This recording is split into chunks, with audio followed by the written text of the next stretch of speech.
Ladies and gentlemen, please welcome our chief guest, Shri Ayush Prasad Sir, CEO Zilla Parishad Pune. Dr. P. Namdar Sir, Honorable President MCE Society. Shri Professor Irfan Sheikh Sir, Secretary MCE Society. Professor Dr. Rishi Acharya Sir, Director IT Olympiad and Dean Pi College of Veda. And Ms. Anjum Kajlekar, Director Pi ICT Academy. Let me invite Professor Dr. Rishi Acharya Sir, Director IT Olympiad and Dean Pi College of Veda to introduce the aims and objectives of the IT Olympiad and Pi IT Educator Awards. Good morning to one and all. 23 March आज का दिन बहुत special दिन है, शहीद दिवस है। तो आइए इस मंच के माध्यम से, इस कार्यक्रम के माध्यम से पहले अमर शहीद भगत सिंह, सुखदेव और राजगुरु को अपने श्रद्धा सुमन अर्पित करें। आज 12th grand pie IT olympiad ceremony और उसके साथ साथ पीए इनामदार आईसीटी अवार्ड के इस कार्यक्रम में आप सभी लोगों का स्वागत है। मंच पर शोभायमान आज के मुख्य अतिथि श्री आयुष प्रसाद जी, मुख्य कार्यकारी अधिकारी जिला परिषद, डॉक्टर पीए इनामदार सर, अध्यक्ष Maharashtra cosmopolitan education society, professor Irfan Shaikh sir, सचिव Maharashtra cosmopolitan education society, miss Anjum Kajlekar, निदेशक पाई आईसीटी एकेडमी। आज के हमारे पाई आईसीटी एजुकेटर अवार्ड्स के जो 6 विनर्स हैं, Shri Umesh ji Khose, Shrimati Mrunal Ganjale madam, Shri Nagnath Vibhute sir, Shri Prakash Chauhan sir, Shri Shafi Shaikh sir, Shri Ananda Animwad sir, principals जो अलग अलग स्कूल्स और जूनियर कॉलेज से आज इस प्रोग्राम में शिरकत करने के लिए यहाँ आए हैं, अभिभावक और आईटी ओलंपियाड में पार्टिसिपेट करने वाले सारे स्टूडेंट्स, आप सभी लोगों का एक बार फिर से इस ऐतिहासिक कार्यक्रम में स्वागत है। आईटी ओलंपियाड में अपने इस स्वागत भाषण में हमारे मुख्य अतिथि को आईटी ओलंपियाड के बारे में जानकारी देना चाहूँगा।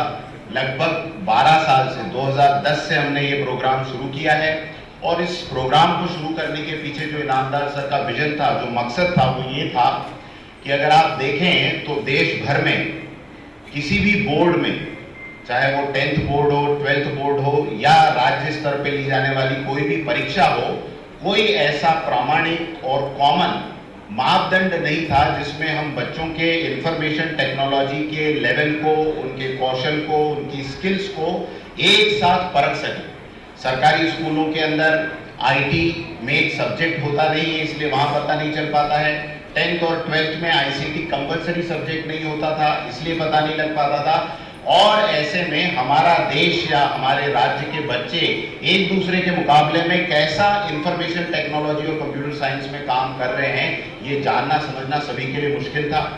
इस विजन को देखते हुए इनामदार सर ने हमें ये टास्क दिया कि कोई एक ऐसा प्रोग्राम, एक ऐसा प्रारूप तैयार किया जाए जिसमें बच्चों को इंफॉर्मेशन टेक्नोलॉजी से जोड़ने का भी काम हो, जो जुड़े हुए बच्चे हैं उनको प्रोत्साहन देने का भी काम हो और आगे चल के उन सब के डेटा को हम प्रेजेंट कर सके गवर्नमेंट को। और इसके लिए आईटी ओलंपियाड एक चैंपियनशिप के रूप में हमने शुरू किया।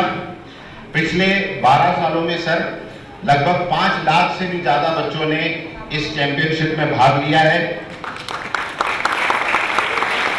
हर साल आईटी ओलंपियाड की लोकप्रियता बढ़ती चली जा रही है और आपको ये जानकर बड़ी खुशी होगी कि पैंडेमिक के समय में भी, कोविड के समय में भी, जहां रेगुलर स्कूल्स के ऑपरेशन चलना भी अपने आप में एक चैलेंज था, ऐसे में भी इस सीजन में 206 स्कूल्स ने पार्टिसिपेशन अपना दर्ज कराया।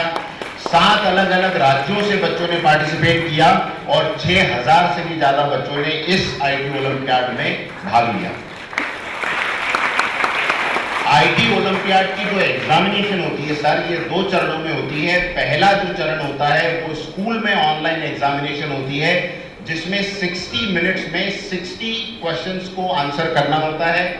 दूसरे चरण में जो इन स्कूलों के टॉप 3 स्टूडेंट्स होते हैं वो दूसरे चरण में पार्टिसिपेट करते हैं, जो नेशनल राउंड होता है, और इसमें 100 क्वेश्चंस आंसर करने होते हैं 60 मिनट में। और पूरा ऑनलाइन होने की वजह से जो क्वालिफिकेशन क्राइटेरिया है या इवैल्यूएशन क्राइटेरिया है वो है maximum marks in minimum time frame. तो आपको ये जान के बड़ी हैरानी होगी कि इस बार जो विनर्स हैं उन्होंने वो जो फाइनल राउंड की एग्जामिनेशन है वो 20 मिनट से भी कम समय में 98% से ज्यादा मार्क्स के साथ पास की। अब अगर आईटी के सब्जेक्ट्स की बात करें कि एग्जाम में किस तरीके के सब्जेक्ट आते हैं, तो मैं थोड़ा सा ब्रीफ को देना चाहूंगा। Computer hardware, office publishing, programming concepts, Python, C programming, designing, cyber security, artificial intelligence जैसे सारे अत्याधुनिक विषयों के ऊपर इन बच्चों ने एग्जाम दी है। और जो पिछले 12 साल में हमारे पास में स्टैटिस्टिक्स आई हैं, अगर वो मैं आपके सामने प्रेजेंट करूं तो आपको ये जान के बड़ी खुशी होगी कि पिछले 12 सालों में भाग लेने वाले बच्चों में सर्वाधिक प्रतिशत लड़कियों का रहा। ये सबसे बड़ी बात है। 12 सालों में सर्वश्रेष्ठ अंक पाने वाले विद्यार्थी साधारण स्कूलों से आते हैं। मतलब इस एग्जाम में सीबीएसई, आईसीएसई जैसे स्कूल्स भी पार्टिसिपेट करते हैं और म्युनिसिपल कॉर्पोरेशन के स्कूल्स भी पार्टिसिपेट करते हैं, लेकिन विनर्स का परसेंटेज हमेशा सरकारी स्कूलों का, साधारण स्कूलों का बढ़ के रहा। एक तीसरी बड़ी बात जो इस प्रोग्राम में हमने देखी वो ये है कि 12 सालों में ऐसे अनेकों सीजन्स हुए जिसमें विनर स्टूडेंट मराठी, उर्दू और हिंदी मीडियम के बच्चे थे, और उन्होंने इंग्लिश मीडियम के स्टूडेंट्स को पछाड़ के वो आगे निकले। जिन बच्चों को आईटी ओलंपियाड में प्राइजेस मिले इन 12 सालों में, उन्होंने आईटी को अपना करियर और अपना पैशन बनाया, और उसमें से बहुत से स्टूडेंट्स आज इंजीनियरिंग कॉलेजेस में अपनी आईटी की स्पेशल तैयारियां कर रहे हैं। मुझे ये बताते हुए भी बड़ी खुशी हो रही है आप सभी लोगों को कि हमने आयुष सर से ये रिक्वेस्ट भी किया कि अगले साल से अगर जेडपी के जितने भी स्कूल्स उनके अंडर में आते हैं, अगर वो भी आईटी ओलंपियाड का पार्ट बन जाएं, तो ये ओलंपियाड एक आंदोलन की तरह, एक अभियान की तरह पूरे महाराष्ट्र में अपना नाम बनाएगा। और मुझे बहुत खुशी हो रही है कि उन्होंने प्राइमरीली इसका कंसेंट दिया है और इसको हम आगे बढ़ाएंगे। साथियों, इसके अलावा जिन प्रोग्राम्स को, जिन टीचर्स को आज अवार्ड दिया जा रहा है पाई आईसीटी एजुकेटर अवार्ड में, वे देश भर के उन सभी शिक्षकों के लिए, उन सभी देशवासियों के लिए एक प्रेरणा है, क्योंकि उन्होंने चाणक्य की वो उक्ति को अपने जीवन में साकार करके दिखाया है जिसमें उन्होंने कहा था कि शिक्षक के गर्भ में भविष्य का राष्ट्र जन्म लेता है। और ये हमारे जो आईसीटी टीचर्स हैं, इन्होंने अपने परिश्रम से कुछ ऐसे अनोखे काम किए जिसकी झलक आज के इस प्रेजेंटेशन में हम देखने वाले हैं। आप सब लोगों का एक बार फिर से आजम कैंपस में बहुत बहुत स्वागत है। और मैं समझता हूं कि ये जो 12 लाख रुपए की पुरस्कार राशि आपको मिल रही है, आपके माध्यम से अनेकों बच्चे इसका लाभ उठाएंगे। इस पूरे प्रोग्राम के लिए और इस ग्रेशियस अवार्ड के लिए मैं एमसी सोसाइटी का डॉक्टर पी इनामदार साहब का बहुत बहुत धन्यवाद करना चाहता हूं और आगे के कार्यक्रम को औपचारिक रूप से शुरू करूंगा। All the students who are present here, all the faculty members who are present here. Firstly, I am very thrilled to be here. So I had come here assuming it would be like any other prize distribution ceremony that we have to attend from time to time. But when I looked at the work that was presented by various teachers here, I was amazed. I was blown away by the amount of work, the ideation, the thought process, the commitment, the determination that was shown by all of these teachers. So firstly, I would like to give all of them a very, very big hand. Before we start talking about IT as a sector and having worked in that sector very deeply, I was introduced here, but one of the things that was missed out was that I have 4 patents in IT and IT technologies primarily. So I wanted to basically talk about all the students who are here. I just thought we should discuss some other things. How does the IT sector actually come up? So IT actually comes up from mathematics. If you are good at mathematics, you will be good at IT. or computer sciences. You know, mathematics, many years in the past, mathematics actually started off as a philosophy. And in certain places, mathematics is also religion. When we were trying to, as a human civilization, when we were trying to make sense of how this world has come into being, why is there rain, why is there sun, why is there heat, why is there cold? So everybody was trying to find answers. Some found answers in theology, that is, God has created all of this. Some found answers in nature, and some found answers in mathematics. Mathematics was a language that could give answers, it could connect people, and right from the Middle East to India, mathematicians in the ancient past started to find answers, and it became a philosophy. Mathematics also defined the first set of rules of how we should conduct ourselves. So if you think about it, mathematics ने जो अपने नियम बनाए कि mathematics में क्या क्या करना चाहिए, ये पहला नियम का सेट तैयार हुआ. कोई भी नियम के किताबों के पहले मैथमेटिक्स का नियम था. उसने मल्टीप्लिकेशन का रूल बनाया, कभी डिवीजन का रूल बनाया, तो कभी एडिशन का रूल बनाया. मैथमेटिक्स ने हमें दिखाया कि हम कैसे 2 और 2 को 4 कर सकते हैं और कैसे 4 को वापस 2 कर सकते हैं. तो mathematics created rules. Mathematics also created logic. It was the beginning of the scientific revolution that started with mathematics. Mathematics was also the first science fiction. So if you think about it, mathematics actually started defining that we could imagine a world, an imaginary number, how we could actually recreate the world. And from maths came science, and from science came computer science.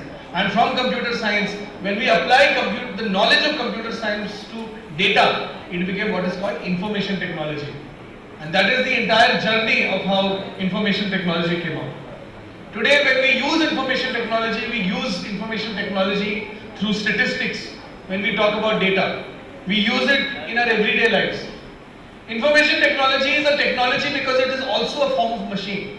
Unlike a machine, a regular machine that you would be using as a lathe, as a welding machine, or as a fan, or as light, information technology touches everyday lives in every aspect of our lives. You could be using the mobile phone, that is an information technology. About 10 years ago, when I was working as a research and development engineer, we tried to create what is called the electronic wallets.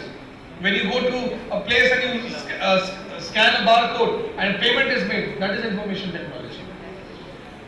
Information technology has managed to increase the size of our work, the scale of our work. In no other way it is easy to distribute our work. A teacher sitting in a classroom making a YouTube video can project his work to classrooms across the world. The world is changing and information technology is at the forefront of it. The choice that has been made by this society in trying to promote information technology is fantastic. The opportunities and the wings that you create to your students is unmatched. This is the technology that will define the future. In the future, we talk about how automation would come in, how machines would replace human beings for redundant works. But what will remain is the jobs of the future would be creative jobs. Where you're creating something new, you're creating knowledge, that would be jobs of the future. So my young friends who are here, if you're thinking that what would you like to do? What would you be doing 20 years from now? That the jobs of the future would revolve around technology, trying to do creative stuff. There would always be need of an architect. But there may be not a need for a person who will be replaced by a robot who is just hammering one nail into some table or something like that. So you would need people to do creative stuff, designing stuff, using your knowledge, using your creativity. So when you try to create your future, you should be thinking about those sort of things. I am not many years ahead of you. I was in school about 15 years ago. So now come to think of it. In 15 years, when ICT in education, many of you were talking about, smart classes. आपल्याकडे आपण smart class वापरतो. तो माहिती माझ्या school दिल्लीमध्ये होता आणि ते प्रथम शाळा होता पूर्ण देशामध्ये ज्यांनी स्मार्ट क्लास वापरला. तुम्ही विचार करा. सबसे पहिला शाळा होता आणि त्याच्यामध्ये स्मार्ट क्लास म्हणजे काय? प्रोजेक्टर होता, स्क्रीन होता, पीपीटी होता. म्हणजे LHS डावीकडून यायच्या, RHS उजवीकडून यायच्या आणि बीच में फिर इक्वल टू साइन यायच्या. आणि असा आपण स्मार्ट क्लास सुरू केला. एक बोर्डला रिप्लेस करण्यासाठी स्मार्ट क्लास होता. आणि आज 15 वर्षामध्ये ऍटलीस्ट मी या 6 शिक्षकांचा विचार केलं. महाराष्ट्रामध्ये 3.5 लाख शिक्षक आहेत आणि मी तुम्हाला सांगतो 90% शिक्षक ओन्ली बदलीबद्दल चर्चा करतो. बट जो शिक्षक ऍटलीस्ट इतर बाबतीत चर्चा करत आहे, मग मी आय एम अमेज्ड की मी आता विचार करतो की माझ्या काळात ते क्यों नाही होता. आधी आपण एक टेक्स्टबुक वाचून इमॅजिन करायचं की ठीक आहे पाऊस असा पडतो म्हणजे भाप असा निघतो, असा होतो, तसा होतो. आज तुम्ही त्या ठिकाणी ऑग्युमेंटेड रियालिटीच्या माध्यमातून तुम्ही एक क्लाउड मध्ये जाऊ शकतो, कधी तुम्ही पाणी म्हणून खाली पडू शकतो, असं वॉटर सायकल इमॅजिन करू शकतो. तुम्ही जगभराचे विद्यार्थी बरोबर आधी आपल्याला यदि फॉरेन स्टुडंटशी चर्चा करायचं होतं एक्सचेंज प्रोग्राम मध्ये आपल्याला काय आणि एक्सचेंज प्रोग्राम मध्ये काय पूर्ण शाळामध्ये 2 विद्यार्थी सिलेक्ट होणार आपण करतो. एक्सचेंज प्रोग्राम मध्ये 2 विद्यार्थीला आपण पाठवतो. आज आपण एक स्काईपच्या माध्यमातून म्हणजे आंतरराष्ट्रीय विद्यार्थ्यांशी आपण बोलतोय. मराठी दिवस साजरा करताना ऑस्ट्रेलियामध्ये आपण शाळा शोधतो. ही अतिशय चांगली बाबी आहे. म्हणजे अनइमॅजिनेबल 15 वर्ष पूर्वी जो अजिबात नाही होता आज होतो. तुम्ही सगळे विद्यार्थी मित्रांनो तुम्ही विचार करा, ज्यावेळी तुम्ही मोठा होणार, ज्यावेळी आज से 10-15 वर्ष नंतर तुम्ही जाणार, जग टोटली बदलून जाणार. आपण आज विचार करतोय की शाळा कसा असावी आणि आज आपण डिजिटल शाळाचा विचार करतो. महाराष्ट्रामध्ये सर्व जिल्हा परिषद शाळांमध्ये जितके विद्यार्थी आहेत त्याच्या दुप्पट आज ऑनलाईन मध्ये शिक्षण घेत आहेत. मी एक शाळा स्कूल एज्युकेशन पॉलिसी कमिटीमध्ये होतो. एक अभ्यास गट शासनाने तयार केला होता. त्याच्यामध्ये विचार करताना आपल्याला विचार करावा लागेल की आपण शाळामध्ये वही फिजिकल बिल्डिंग आहे का, वही वर्क क्लासरूम आहे का, वही व्हाईट बोर्ड ब्लॅक बोर्ड आहे का, की शाळाची काय वेगळी परिभाषा करण्याची गरज आहे. याच्याबद्दल आपल्या सर्वांना विचार करावा लागेल आणि हे फार मोठी बाब आहे. तो मी सांगताना 1-2 गोष्टी मी सांगतो. ही 6 शिक्षकांनी जो आज प्रेझेंटेशन दिलं I am genuinely very impressed. त्याच्यामध्ये मला एक गोष्टीचा अभिमान आहे, तुम्हाला एक गोष्टीचा अभिमान आहे की एक तुमचे विद्यार्थी होते. मला एक गोष्टीचा अभिमान आहे की मी उमरगामध्ये मी गट विकास अधिकारी म्हणून काम केलेलं आहे उस्मानाबाद मध्ये असताना. दुसरी गोष्टीचा अभिमान आहे की मी आदिवासी भागामध्ये पण काम केलेलं आहे आणि त्या भागाचे म्हणजे आंबेगाव असेल या आपले डहाणूचे शिक्षक असेल त्यांनी म्हणजे अतिशय चांगला प्रेझेंटेशन दिला. आणि सर्वात मोठा अभिमान आहे की जिल्हा परिषदची शाळा आय थिंक 6 पैकी 2 या 3 शाळा जिल्हा परिषद पुणेचे होते. This is the most biggest success. आणि all of you must understand one thing, why leadership is important. Not one of these programs are actually run by Zilla Parishad. Not one of these programs are actually supported also. These are all personal initiatives of teachers. म्हणजे शिक्षकांनी विचार केला. कोणी तुम्हाला तुमच्या appraisal म्हणजे ACR लिहिताना पण तो विचारणार नाही की तुम्ही 29 ऍप केले की 40 ऍप केले.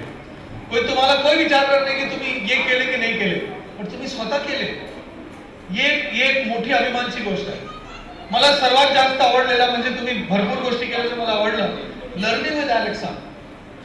आता मी ज्यावेळी ग्रामीण भागात जातो आणि लोकांना म्हणतो की माझ्याशी बोला, तुमचे हे करा, लोक फार लज्जा होतो, त्यांना शरम होतो. तुम्ही एक अलेक्सा म्हणून एक पुतला त्या ठिकाणी बसवल्यात बोलते की तुम्ही त्यांच्याशी बोला. दिस इज फॅन्टॅस्टिक इमॅजिनेशन.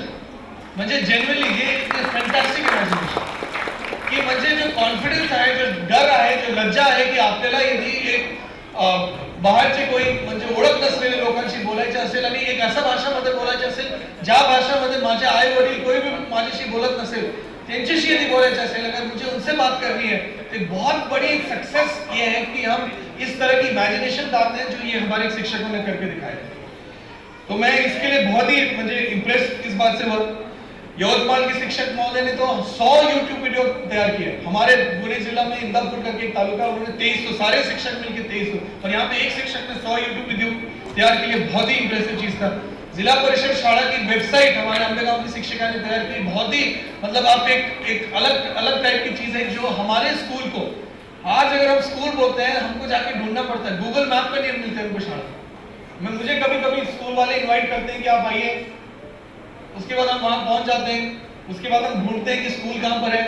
कभी कोई पुराने बिल्डिंग में ले जाता है, कोई इधर ले जाता है, कोई उधर ले जाता है, और फिर हम गूगल मैप पे लगाते हैं. गूगल मैप पे नहीं मिलता है वो शाला. बट आप आज उन्होंने एक वेबसाइट तैयार की, बहुत ही अच्छी चीज है. डहाणू के शिक्षक का जो म्हणजे जो ये है हमारा क्या बोलते हैं पैशन, मतलब दैट वाज very very all inspiring. Nashik मध्ये तुम्ही नाशिक बद्दल मी ऑलरेडी बोललो की तुम्ही ऍप्स वगैरे तयार केले, केबीसी गेम्स तयार केले. पण यदि आपण या 6 शिक्षकांचे ट्रेंड्स यदि पाहिलं म्हणजे पुढील भविष्यामध्ये how education would be done, तर 2-3 गोष्टी बद्दल मला एक हे आहे. एक तुम्ही ऑलरेडी आपल्याला सांगितलं दिसावर पर्सनल इनिशिएटिव्ह सगळे शिक्षकांनी घेतलं होतं. दुसरी गोष्ट आहे की लर्निंग मटेरियल तयार करण्याबद्दल आपलं फार म्हणजे हे आहे. आणि याबद्दल मला एक प्रश्न दरवेळेला येतो की ज्यावेळी मी शिक्षकांकडे जातो की लर्निंग मटेरियल आपण तयार करू, नवीन लर्निंग मटेरियल तयार करू. आज लर्निंग मटेरियलचा म्हणजे एक समुद्र उपलब्ध आहे. ठीक आहे. दुसरी गोष्ट आहे की तुम्ही उदाहरण दिलं शेवटी सांगताना की म्हणजे लॉटरीचे तिकीट सापडत नाही. शिक्षकांमध्ये पण हे आहे. तुम्ही सीडी पाठवला, हा किती सीडी किती शिक्षकांनी दाखवला, हा एक दुसरा प्रश्न उलट येतो. लर्निंग मटेरियल आज SCRT पासून खासगी संस्थांपर्यंत सगळेजण लर्निंग मटेरियल, शिक्षक लर्निंग मटेरियल म्हणजे नोट्स तयार करून राहिले, ऍप्स तयार करून राहिले, युट्यूब व्हिडिओज तयार करून राहिले, गुगल फॉर्मवर परीक्षा तयार करून राहिले, तुमचे ऍपच्या माध्यमातून परीक्षा घेऊन राहिले. लर्निंग मटेरियलचा एक भरमार झालेला आहे. बट हा लर्निंग मटेरियल किती विद्यार्थी ऍक्च्युअली वापरत आहे, किती शिक्षक इतर विद्यार्थीसाठी वापरत आहे, हा त्याचा एक मोठा प्रश्नचिन्ह आपल्याकडे वेळोवेळी तयार होतो. दुसरी गोष्टी, अरे माझी काही म्हणणं आहे म्हणजे सांगण्याचे तात्पर्य फक्त हे आहे की एकमेकांच्या लर्निंग मटेरियल आपल्या सगळ्यांना वापरलं पाहिजे. म्हणजे प्रत्येक व्हील आपण इन्व्हेंट करू हे पण काय गरजेचं नाही आहे. याच्याबद्दल माझी सर्व विद्यार्थी मित्रांना पण हे सांगायचं आहे, शिक्षकांना पण हे सांगायचं आहे. दुसरी गोष्ट ही होती की शेवटी आपला जो म्हणजे पर्सनल इनिशिएटिव्हचा जो महत्व आहे, we should all understand one thing की पर्सनल इनिशिएटिव्हचं महत्व याच्यामध्ये येतोय की our entire education system is based on gurukul पद्धत. गुरुकुल पद्धत इज बेसिकली शाळा काय, it is a relationship between teacher and student. विद्यार्थी आणि त्यांच्या शिक्षकांमध्ये एक रिलेशनशिप आहे. त्यांनी जो शिकवला ते त्यांची एक शैक्षणिक धोरण आहे. मला याबद्दल फार सांगण्याची इच्छा आहे की याला न विसरता, याला डेव्हलप करता प्रत्येक शिक्षकांनी याच्यामध्ये जरासं लीड घ्यावी, ही एक फार महत्वपूर्ण गोष्टी आहे. आणि सगळ्या दुर्गम भागमध्ये आपण म्हणतो की सुगम भाग दिला तरी मी काम करणार आहे, मला काम करायला फार अडचण आहे. म्हणजे शिक्षकांशी ज्यावेळी मी संवाद साधतो त्यावेळी सगळेजण म्हणतो साहेब मला तुम्ही दुर्गम भागमध्ये टाकलेला फार अवघड आहे. पण तुम्ही एक गोष्ट विचार करा, 6चे 6 पुरस्कृत शिक्षक कुठले, कोई नोमॅडिक ट्राइब कम्युनिटीला कोई सपोर्ट करत आहे, कोई आदिवासी कम्युनिटीचे विद्यार्थीला शिकवत आहे, कोई तुमचे मायग्रेंट लेबरचे विद्यार्थीला शिकवत आहे, कोई तुमचे वीट भट्टीचे कामगारांच्या मुलांना शिकवत आहे. तर तुम्ही बघा दुर्गम भागात काम करणारे शिक्षक ऍक्च्युअली ज्यावेळी तुम्ही चॅलेंज्ड आहे त्यावेळी तुम्ही पुढे काय करणार. आपण म्हणतो की necessity is the mother of all inventions. So this is what it again proves that this is one necessity that we are trying to fulfil. Ultimately ICT आणि मॅथमॅटिक्सचं रिलेशन तुम्हाला सांगितलं. पुढच्या जीवनमध्ये सगळे विद्यार्थ्यांसाठी that symbiotic relation that you would require to basically get into creative jobs. And ICT is one thing, information technology is one thing that makes you think, that makes you be creative. And as far as education is concerned, you must try to develop the creative skills. It could be through ICT, it could be from other sorts of writing, reading, etc. But you should develop your creative skills. So I congratulate this entire society for the work that has been done in the last 12 years with regard to developing this ICT system. I congratulate all the teachers who have been recognized through this effort today. I congratulate all the students for being recognized through this efforts. And lastly, I'm sorry for getting a little late while coming here. I was summoned by the courts today, so I had to rush there. So that is why I got a little late. But I am thankful for you for inviting me for this very different program. And I'm genuinely impressed and I go back educated about the amazing things that are happening around the state. Thank you and Jai Hind. I would now request our dear Dr. P.A. Inamdar sir to please share his views and motivate the young generation of IT. आदरणीय Ayush sir, IAS, Pune जिल्हा परिषदेच्या chief executive officer आहे आणि त्याचं jurisdiction केवढं आहे माहिती आहे? 13 तालुके आणि जवळजवळ 15,000 स्क्वेअर मीटरचं क्षेत्र आहे आणि त्यांचं ते ज्युरिडिक्शन आहे. मला वाटलं ते IAS आहेत, तरुण आहेत, ही माहिती मला मिळालेली होती. त्याच्यानंतर दुसरी एक माहिती मिळाली, ते कर्नाटकचे आहे. मग त्यामुळं काय आमची जवळीक जास्त वाढली. कारण मी सुद्धा कर्नाटकचाच आहे. पण त्याच्यानंतर पुढे गेल्यानंतर आत्ताच्या ह्या भाषणानंतर असं लक्षात आलं की मी जो इनिशिएटिव्ह इथं घेतला ICTच्या संदर्भामध्ये, तर माझ्या लक्षात आलं की मीच फार मोठ्या प्रमाणामध्ये इनिशिएटिव्ह घेतलेला आहे. पण या ICTचा भविष्याच्या संदर्भामध्ये त्यांनी जेवढा अभ्यास केलेला आहे, मला असं वाटतं की भारताचं भविष्य हे उज्ज्वल करण्याच्या दृष्टिकोनातून मी स्वतः प्राईम मिनिस्टरना, चीफ मिनिस्टरना भेटणार आहे. यानं दुसरं तिसरं काही पोस्टिंग देऊ नका, सगळ्यांच्या हातातून ब्लॅकबोर्ड चॉक काढून टाका आणि त्याच्यानंतर आम्ही दोघं मिळून ते दोन्ही जाळायचं काम करू, ब्लॅकबोर्ड आणि चॉक, आणि सगळ्यांच्या हातामध्ये डिजिटल काहीही जे असेल ते हातामध्ये देऊ आणि फिरायचं वगैरे बंद करून टाकू. घरात बसल्या जरी घरात बायका पोरांचा त्रास जरी होत असेल तरी तो सहन करून भारतामध्ये एक अशी क्रांती घडून आणून की ते जगाच्या पाठीवर असा देश कुठेही झाला नाही आणि होणारही नाही अशा स्वरूपामध्ये काम करायची माझी इच्छा आहे. आणि आपण इथं आलात त्याच्यासाठी मी आपल्या सर्वप्रथम आमच्या सगळ्यांच्या वतीनं आभार मानतो. आणि दुसरं काय झालं, इंग्लिश पण बोलताय, कन्नड पण बोलताय, मराठी पण बोलताय, टेक्नॉलॉजी पण बोलताय, या सगळ्या गोष्टी आमच्या विद्यार्थ्यांच्यापर्यंत पोहोचलं की बाबा हे सगळं शक्य आहे आणि आपण देखील हा रस्ता अंगीकारा आणि त्याच्यातून पुढे जाण्याचा प्रयत्न करा. आपल्या साही लोकांना याच्यापूर्वी देखील आम्ही योग्य त्या शब्दामध्ये ॲप्रिशिएट केलेलं आहे आणि आजच्या बदललेल्या परिस्थितीमध्ये आपण जे काम करत आहे, कारण मी आता बऱ्याच वेळेला टीका करतो शिक्षकावर आणि ती टीका थोडी अशा स्वरूपाची असते, शिक्षकांची नोकरी लागून पहिला पगार झाला की त्याच्यानंतर शिक्षकांनी कामच बंद करतात.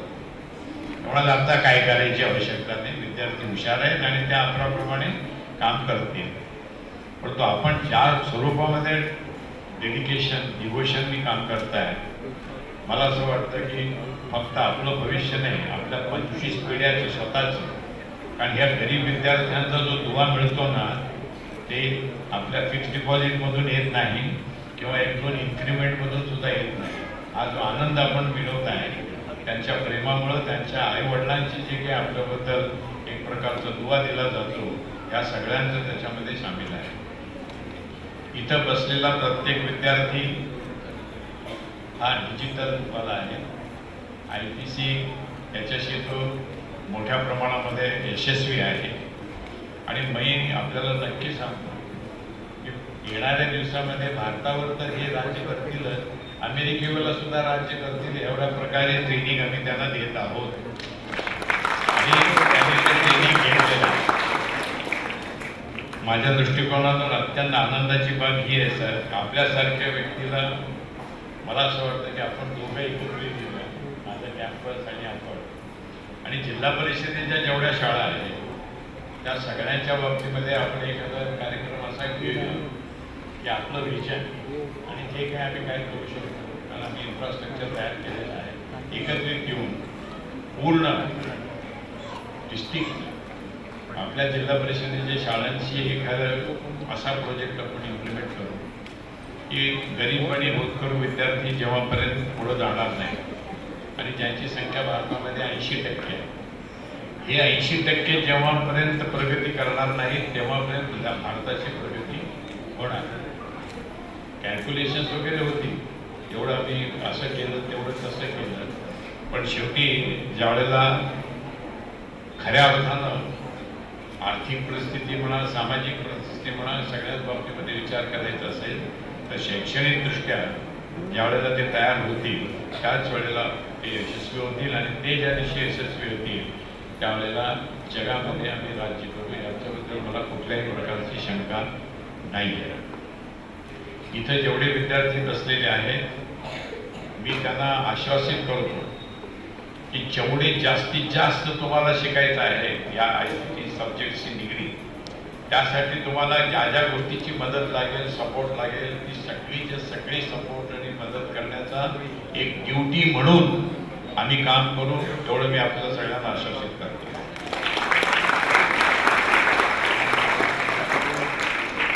ऋषी आचार्य बसलेले आहेत, तर मॅडम काजळेकर बसलेले आहेत, माझे सर, यांनी फार मला मदत केलेली आहे. या ICTच्या संदर्भामध्ये पहिलं मी जर कुणी या कॅम्पसमध्ये टाकलं असेल तर ते त्यांनी टाकलं आणि इथं अनेक गोष्टी ज्या आम्ही करू शकलो त्याची सुरुवात त्यांच्या विचारातून झालेली आहे. त्याच्यानंतर अनेक गोष्टी आम्ही करू शकलो. किती हजार विद्यार्थी आपण किती वर्षापासून त्यांना पुरस्कारित करतो, किती स्टेटमधून आलेले विद्यार्थी आणि त्याच्यापैकी 90% विद्यार्थी जो आहे तो गरीब आणि मध्यमवर्गीय आहे, तो मोठ्या शाळेतला विद्यार्थी नाही. हा एक फार मोठी क्रांती घडलेली आहे आणि ही इथंच थांबणार नाही. इथला प्रत्येक व्यक्ती इथं बसलेली जे आहेत ते आयुष्यभर होणार आहेत. त्याच्यानंतर ह्या शिक्षकांचे गुरु होणार आहेत आणि माझ्या संदर्भामध्ये जे काही त्यांना कळलेलं आहे त्याच्यापेक्षा 10 पट जास्त इनामदार साहेबांच्या पेक्षा जास्त काम करणारे होणार आहेत. याच्याबद्दल मला कुठल्याही प्रकारची शंका नाही. त्यांच्या घरामध्ये एक वातावरणाची एक वेगळी निर्मिती झालेली आहे. आणि सगळ्यात महत्त्वाचा मुद्दा काय असतो आपल्या सगळ्यांना माहिती आहे. गरीब घरामधला सगळ्यात महत्त्वाचा मुद्दा असतो की त्यांनी होप सोडलेली असते. Because they have lost hope. आणि त्यामुळं त्यांनी निर्णय घेतलेला असतो की आपल्याला काही झेपायचं नाही, आपल्याला काही जमायचं नाही, आपण काही जरी केलं तर आपल्याला प्रगती करता येणार नाही, आपले प्रश्न सुटणार नाही.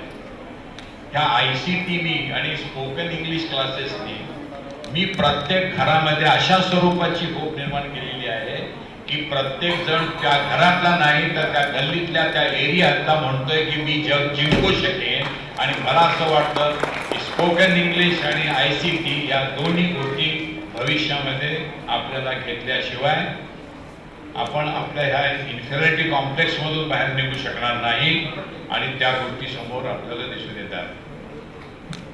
MSCIT सारखी एक्झामिनेशन जी स्टेट गव्हर्नमेंटची आमच्याकडे 6वीच्या अगोदर 7,500 मुलं पास आहेत. 6वीच्या वेळेस सगळे गरीब घरातले आहेत. पाहिजे तर 1-2 विद्यार्थी मी आपल्या समोर आणून दाखवेन. आपली जर इच्छा असेल तर सर आपली इच्छा जर असेल तर 1-2 विद्यार्थी मी आणून दाखवतो. आपल्या अकाउंट्स वगैरे असे बोलता घेतील आणि आपल्या अकाउंटचे बँकेतून पैसे काढून मला आणतील. आणि ते 6वीच्या अगोदरचे आहेत सगळे. पण त्याला मी सांगितलं ह्याला एथिकल हॅकिंग म्हणतात ना, तुम्ही असं करायचं नाही.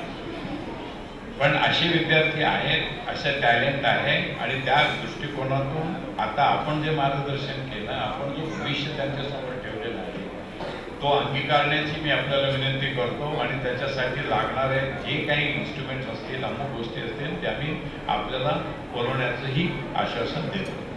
आता आपण इथं अमुक दिले, इनामदार साहेबांनी अमुक दिलं नाही, नो. आपण ते घेतलेलं आहे, क्लेम करून घेतलेलं आहे. आपण आपल्या कामातून ते जिंकलेलं आहे, साधी गोष्ट नाही. आणि एकही जण फक्त नाशिकवाले थोडं जवळ नाशिकचे असल्या कारणानं सोडलं तर बाकी सगळे कुठे आहेत जिथं रस्ता देखील नाही आणि तिथं जर बदली झाली तर 90% लोक राजीनामा देतील पण तिथं जाणार नाही. अशा ठिकाणी आपण काम करत आहात आणि ह्याच्यापेक्षा जो आनंद आहे तो वेगळा असू शकत नाही. आम्ही आपल्या बरोबर आहोत याच्या पुढेही. त्यामुळे काळजी करायचं काही कारण नाही आहे. कारण त्यामुळं एवढ्या लोकांचं तुम्ही कल्याण करता, गरिबांच्या घरामध्ये एक वेगळ्या प्रकारचं तुम्ही दिवा लावताय.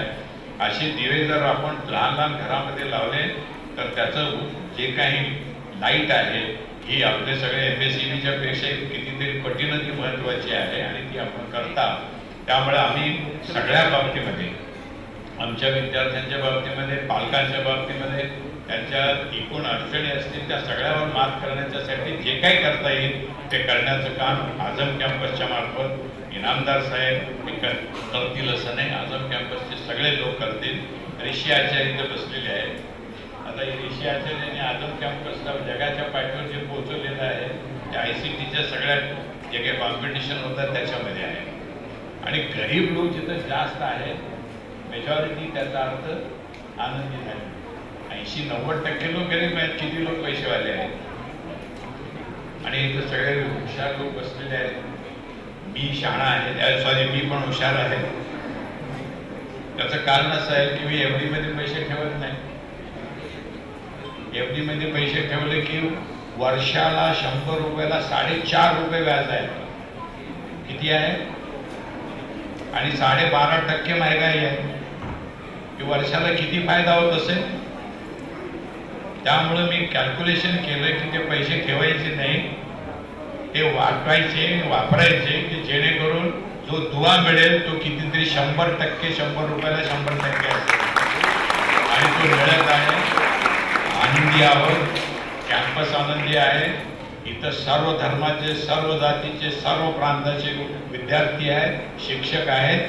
कारण मला ज्या शिक्षकांनी शिक्षण दिलं त्याने मला हेच शिकवलं होतं, जातपात धर्म ह्याच्या पलीकडे जाऊन ज्या दिवशी तुम्ही काम कराल त्या दिवशी तुम्ही दुसऱ्यांनाही आनंदी ठेवू शकाल, स्वतः आनंदी राहाल आणि त्याच्यातूनच या देशाची प्रगती तुम्ही करू शकाल. हा सगळा जो मंत्र आहे बालपणी आम्हाला मिळालेला आहे. संस्कृत हा विषय मी 100 मार्काचा घेऊन SSC पास आहे, त्यामुळे त्याच्यावरही मी बोलू शकतो. आणि मराठीच्या संदर्भामध्ये कदाचित आपल्याला लक्षात आलं असेल, मी अत्यंत प्युअर मराठी बोलतो आणि त्यामुळे त्याचाच देखील मला बराच फायदा झालेला आहे. कारण मी महाराष्ट्रातल्या मासेसमध्ये जाऊ शकलो आणि त्यांच्याबरोबर काही भाष्य करू शकलो. आणि ह्या सगळ्याचा शेवटी एकच निर्णय झालेला आहे की महाराष्ट्राची प्रगती आज देखील जगामध्ये भारत जर 1 नंबरवर असेल तर भारतामध्ये महाराष्ट्र 1 नंबरवर आहे. आणि महाराष्ट्रामध्ये जर सगळ्यात पुढं कोण असेल तर ते पुणे आहे. आणि पुणे असल्या कारणाने तिथं काहीही होणे नाही. आणि ह्या सगळ्या गोष्टी पॉझिटिव्ह असताना माझे हे विद्यार्थी, पालक हे सगळे ज्या प्रकारे त्याचा फायदा उचलत आहेत तो असाच त्यांनी पुढे ठेवावा. आणि ह्याच्या पुढे देखील अनेक प्रकारचे प्राइजेस आपण मिळवावेत, अनेक प्रकारच्या सिक्सर्स आणि बाउंड्रीज माराव्यात ही अपेक्षा व्यक्त करून मला एका चांगल्या कार्यक्रमाला एवढे भावी प्राईम मिनिस्टर एवढे बसलेले आहेत तिथं, हे सगळे प्राईम मिनिस्टरच होणार आहेत येणाऱ्या कार्यक्रमात, तर त्यांना त्यांच्याशी हितगुज साधण्याची मला जी संधी दिली त्याच्यासाठी मी आपल्या सगळ्यांचे आभार मानतोय, आपली रजा घेतोय. जय Hind.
Commerce to come and collect her prize.